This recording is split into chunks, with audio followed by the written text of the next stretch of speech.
Hello दोस्तों, कैसे हैं आप लोग। कुशवाहा ब्लॉग चैनल पे आप लोगों का स्वागत है। मेरा नाम राहुल है। मैं बिहार मधुबनी के एक छोटे से गांव का रहने वाला हूं। मैं एक किसान हूं। मैं अपने चैनल पे अपने खेत बगीचे का ब्लॉग बना के अपलोड करता हूं। मेरा पहले भी एक ब्लॉग आ चुका है जिस पे मुझे कुछ खास रिस्पांस नहीं मिला, वही 30-31 व्यू आया हुआ है। मेरा दूसरा भी ब्लॉग बहुत जल्द आने वाला है, तो प्लीज़ आप लोग सपोर्ट कीजिए।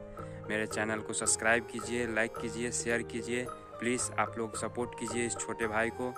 मैं यूट्यूब पे 2018 से जुड़ा हुआ हूँ, लेकिन फिर भी मैं एक नए क्रिएटर हूँ। अगर कोई गलती हो मुझसे तो माफ़ कीजिएगा और हमारे चैनल को सपोर्ट कीजिएगा। आप लोगों से बस इतना विनती करता हूँ प्लीज़। पहले वाले ब्लॉग का लिंक डिस्क्रिप्शन में दे देंगे, आप लोग देख लीजिएगा प्लीज़ और बताइएगा कि ब्लॉग कैसा था। और दूसरा भी ब्लॉग बहुत जल्द आने वाला है मेरे चैनल पे, तो उस पे भी सपोर्ट कीजिएगा।